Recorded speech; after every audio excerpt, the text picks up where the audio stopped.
하나님은 살아계십니다. 오늘도 저와 여러분에게 함께 하실 줄 믿습니다. 로마의 복음이 증거될 때에 그 로마에서 굉장히 오해가 좀 있었습니다.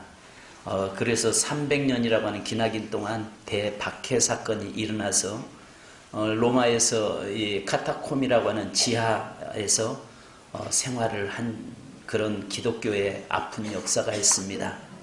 그것은 성찬이라고 하는 부분을 가지고 저들이 사람의 살과 사람의 피를 먹고 마신다라고 하는 그 잘못된 오해를 가지고 그것으로 인해서 많은 박해가 있었던 것입니다.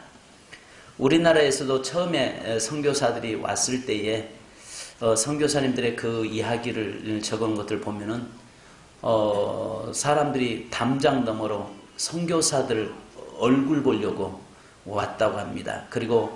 그래서 선교사님들이 자기 집을 개방시켜서 일주일 시간을 정해놓고 사람들이 오는데 와서 문을 열어놓으면 사람들이 들어와서 자기 선교사님들 방 안에 들어와서 가지도구도 만져보고 또 선교사님 조금 더 친해지면 선교사님 코도 만져보고 머리카락도 만져보고 그랬다고 합니다. 우리 교회에서 함께 협력하고 돕고 있는 오영유 선교사님이 이분이 케냐에서 사역을 할 때에 그 아이들이 우리 한국 사람들 보면 신기한 게 하나 있다고 합니다. 오면 계속 머리를 만져본다고 합니다. 왜냐면 아프리카 사람들은 곱슬이잖아요. 그래서 너무 신기해가지고 그 머리카락을 계속 만지작거리면서 이렇게 보고 저렇게 보고 그렇다고 합니다. 우리나라에도 선교사님들이 들어왔을 때에 처음에 오해 아닌 오해들이 있었습니다. 예수님의 살과 피를 마신다고 하는 먹고 마신다는 이것이 바로 서양인들은 식인종이어서 사람 잡아먹는다. 이렇게 잘못 와전되어서 많은 사람들이 고통을 당하고 많은 선교사님들에게 박해가 있었던 적이 있었습니다. 계속 이어서 예수가 생명이다 라고 하는 말씀으로 말씀을 나누는데 오늘 역시 또 에고 에이미 이렇게 이야기합니다. 나는 뭐뭐이다. 그러니까 나는 스스로 하나님이신 누구로서 스스로 있는 자로서 무엇이다 라고 말씀하고 있습니다. 그래서 오늘 여기에 보면 예수가 생명이다 해서 나는 떡이다, 생명의 떡이다 라고 말씀을 나누고 있습니다. 만약에 예수님이 그 살과 피를 먹고 마신다고 하면은 과연 오늘 우리가 예수님이 도대체 2000년 전에 있었던 그 예수님의 살을 그동안 먹고도 남은 이제까지 어떻게 그 떡을 예수님의 살을 먹고 마실 수 있느냐라고 우리가 말할 수 있을 것입니다. 그런데 예수님은 오늘 당신이 하늘로서 내려온 생명의 떡이다 라고 우리에게 말씀하고 계십니다. 무엇보다도 예수님이 우리의 떡이시는데 첫째는 예수님은 성막의 생명의 떡이셨던 것을 봅니다. 그래서 아시는 것처럼 구약은요 그림자고 신약은 실체잖아요. 그리고 구약은 애언이고 신약은 성취입니다. 그래서 구약에서 이미 기록되고 있는 것들이 신약에서는 완성을 이루고 있는데 구약은 전부 다 예수 그리스도에 대한 예표를 이야기하고 있거든요. 예수 그리스도에 대한 예표를 말씀하고 신약에 와서는 그 예수 그리스도가 바로 그분이시다. 구약에서 말하고 있는 그분이 바로 메시아 예수 그리스도다라고 이렇게 우리에게 이야기하고 있습니다. 자, 그렇다면 예수님은 구약에서 성막의 생명의 떡이셨다라고 이야기합니다. 그래서 우리가 아시는 것처럼 성막 속에 들어가서 성소에 들어가면 오른쪽에는 떡상이 있는데 그 떡상에는 2개 줄의 떡이 있어서 12개 각 지파별로 그 떡이 놓여 있었습니다. 그래서 레위기서 24장 5절에 보면 너는 고운 가루를 가져다가 떡 12개를 굽되 각 덩이를 10분지 1 에바로 하여라고 이야기합니다. 그리고 24장 8절에서는 안식일마다 이 떡을 여호와 앞에 항상 진설할지니 이는 이스라엘 자손을 위한 것이요 영원한 언약이니라. 바로 그 백성들에게 광야에서 오직 그 백성이 살 것은 성막 안에 있는 그 떡상의 떡이 되신 예수 그리스도를 통해서만이 살 수 있음을 이야기합니다. 그래서 히브리서 9장에서는요 이 성막과 예수 그리스도의 관계를 자세하게 말씀을 우리에게 하고 있어요. 그러면 성막과 예수 그리스도에 대해서 자세하게 말씀하고 있는데, 여기에 보면 9장 2절에 보면 예비한 첫 장막이 있고 그 안에 등잔대와 상과 진설병이 있으니 이는 성소라 일컫고, 바로 그 떡이 예수 그리스도다라고 이야기하고 있습니다. 무엇보다도 여러분, 다윗은 사울 왕에게 쫓겨날 때 성전에 들어가서 진설병을 먹습니다. 그러므로 그는 이 다윗이 사울 왕에 의해서 그런 죽을 수밖에 없는 환경 속에 있었지만은 그 떡을 먹음으로 인해서 생명을 유지했던 것을 보게 되죠. 우리가 여기서 구약에서의 예표 속에서 성막에 그 떡상에 놓이는 이 떡은 바로 성경에 뭐라고 하냐면 고운 가루로 하라라고 이야기합니다. 깨어지고 바스러지고 으깨지는 바로 그것이 떡이 될 수 있는 것처럼, 예수 그리스도께서 십자가라고 하는 번처리에서 깨어지고 바스라지고 으깨져서 바로 거기서 떡이 만들어져서 오늘 저와 여러분의 생명의 떡이 되어 주셨다라고 말씀합니다. 그래서 구약에서는 성막에 들어가면 첫 번째 만났던 곳에서 성소에 들어가서 오른쪽에 있는 첫 번째 떡상에 있는 그 떡은 이스라엘 백성을 상징도 하지만 그 백성이 영원히 살 것은 바로 그 생명의 떡, 바로 예수 그리스도를 통해서 살아야 함을 우리에게 말씀하고 있습니다. 그래서 이사야서 53장에 우리가 잘 아시는 말씀이잖아요. 예수님께서 십자가라고 하는 번제단에서 찢어지고 깨어지고 태워지고 바스러짐으로 인해서 그분이 우리의 생명이 떡이 되어 주심을 우리에게 잘 말씀하고 있습니다. 그래서 첫 번째는 예수님은 성막의 생명의 떡, 그 떡은 제사장들이 날마다 그 아침에 서서 안식일날 아침에 떡을 구워놓고 그 다음에 안식일날 또 그 떡을 새로운 떡으로 바꿔놓고 제사장들이 그 떡을 먹었습니다. 그러면서 24시간 날마다 하나님 면전에 놓여있는 떡, 그 떡을 바로 이스라엘 백성이 먹어야 살 수 있음을 우리에게 예표로 말씀하고 있는 것입니다. 두 번째는요, 오늘 여기에 말씀한 것처럼 예수님은 광야의 생명의 떡이셨던 것을 봅니다. 자, 여러분 아시는 것처럼 오늘 주님께서 뭘 말씀하냐면, 이스라엘에서 모세에 의해서 이 떡이 이 땅에 세워진 것이 아니라 하나님께서 하늘에서 직접 그 생명의 떡이 내려왔는데 그것이 만나다라고 말씀합니다. 그래서 출애굽기 16장 35절에 사람이 사는 땅에 이르기까지 이스라엘 자손이 40년 동안 만나를 먹었으니 곧 가나안 땅 접경에 이르기까지 그들이 만나를 먹었더라라고 이야기합니다. 바로 40년이라고 하는 기나긴 세월 동안 살아온 날 동안에 아침에는 일찍 나갈 때마다 하늘에서 만나가 내려왔습니다. 바로 그 만나는 오늘 하늘에서 내려온 산 떡이다라고 우리에게 말씀하고 있는 것입니다. 그래서 요한복음 6장 32절부터 33절에 예수께서 이르시되 내가 진실로 너희에게 이르노니 모세가 너희에게 하늘로부터 떡을 준 것이 아니라 내 아버지께서 너희에게 하늘로부터 참떡을 주시나니 하나님의 떡은 하늘에서 내려온 세상의 생명을 주는 것이니라. 바로 이 하늘에서 내려온 것은 모세에 의해서 주어진 것이 아니라 바로 하나님께서 그 땅에 만나를 내려주셨는데 그 만나를 먹은 자는 40년을 살 수가 있었던 것입니다.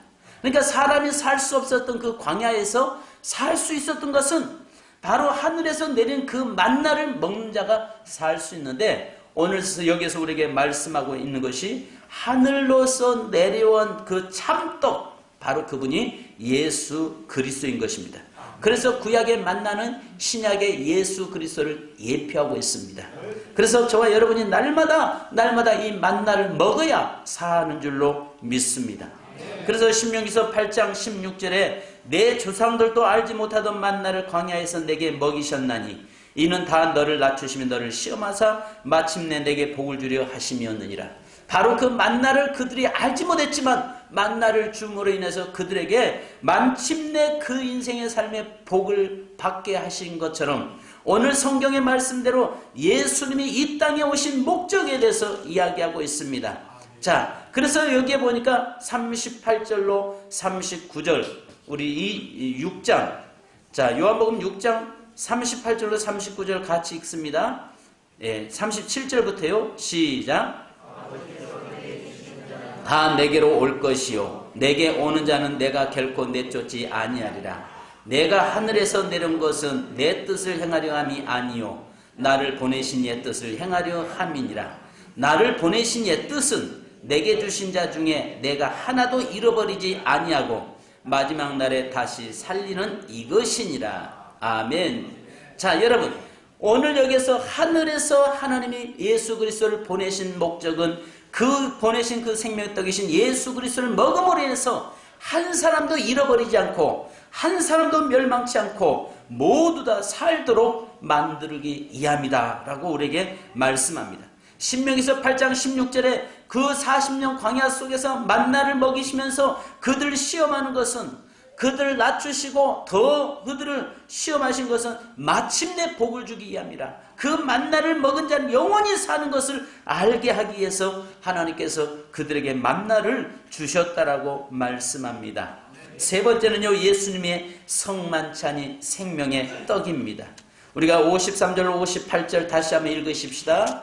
같이 53절로 58절입니다. 시작. 예수께서 이르시되 내가 진실로 진실로 너희에게 이르노니 인자의 살을 먹지 아니하고 인자의 피를 마시지 아니하면 너희 속에 생명이 없느니라. 내 살을 먹고 내 피를 마시는 자는 영생을 가졌고 마지막 날에 내가 그를 다시 살리리니 내 삶은 참된 양식이요 내 피는 참된 음료로다. 내 살을 먹고 내 피를 마시는 자는 내 안에 거하고 나도 그의 안에 거하나니 살아계신 아버지께서 나를 보내심에 내가 아버지로 말미암아 사는 같이 나를 먹는 그 사람도 나로 말미암아 살리라.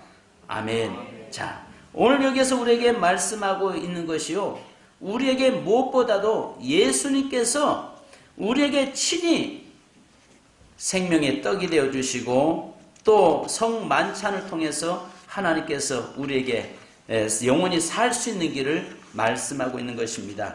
그래서 우리가 아시는 것처럼 예수님께서 잡히시기 전날 밤에 제자들에게 마지막 떡을 떼어주시고 포도주를 나눠주신 사건, 바로 그 사건을 여기 이야기합니다.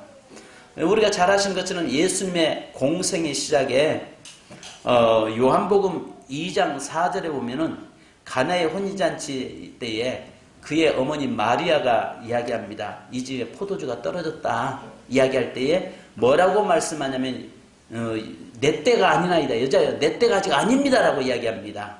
그래서 거기에 예수님의 사역의 시작의 공생의 시작도 가나의 혼인잔치에서 포도주 사건이고 예수님의 3년 동안 공생의 마무리 딱 짓는 순간 지었던 것이 바로 십자가 잡히시기 전날 밤에 제자들과 함께 성만찬 했던 사건이거든요.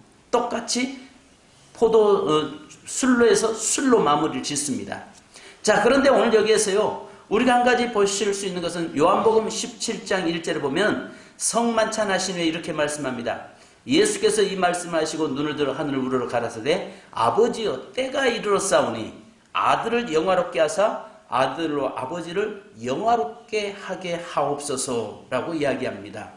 여러분, 예수님의 공생에 시작할 때에 그 가정에 포도주를 통해서 말씀하는데 내 때가 아직 아닙니다라고 이야기합니다. 그런데 요한복음 17장의 마지막 주님이 성만찬을 나누시고 나서 기도하시면서 내 때가 이제 이르렀다라고 이야기합니다. 그때.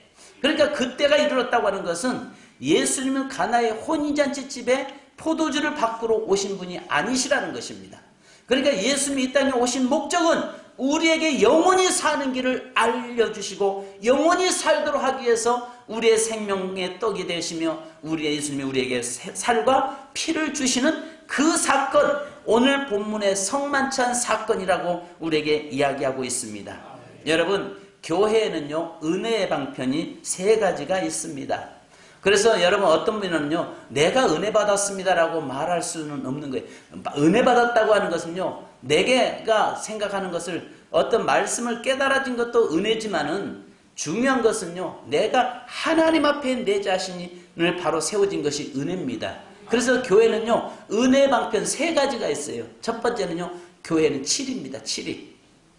그래서 7이라고 하는 것이 뭐냐면은 교회를 지키고 교회의 교회를 하나님께서 유지하기 위해서 성도들이 잘못됐을 때, 또 목회자가 잘못됐을 때, 그 말씀에서 잘못됐을 때에 바로 교회에서 치리하는 것이 있어요. 근데 요즘은 이런 것들이 많이 사라졌죠. 치리를 안 하죠. 왜냐하면 이 교회에서 치리를 하면은 다른 교회로 옮겨가 버리니까 그렇습니다. 그런데 사실은 예를 들어 치리라고 하는 것은 뭐냐면은 권면에서 예를 들어서 이런 경우입니다. 요즘 그러면 교회에 나만 할 사람 하나도 없죠.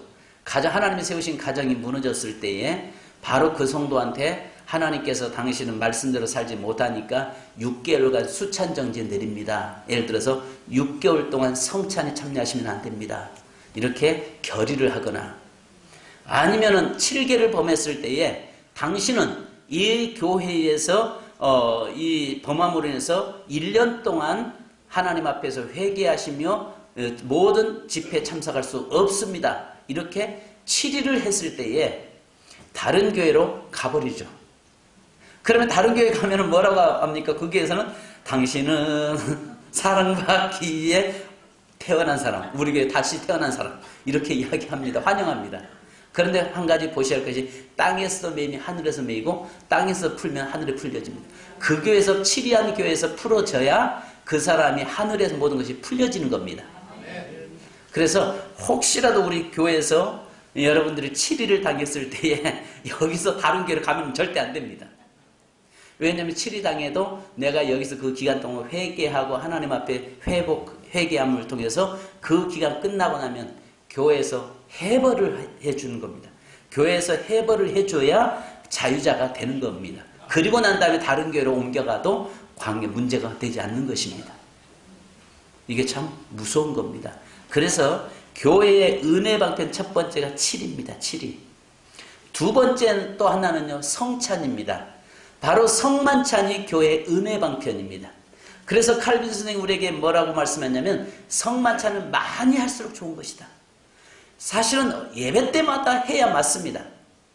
예배 때마다 성찬식을 거행하고 예수 그리스도의 죽으심을 기억하고 예수 그리스도의 그 죽으심이 나를 위해서 죽으셨다고 하는 그 사실에 감격해 할 수 있는 자가 되어야 됩니다.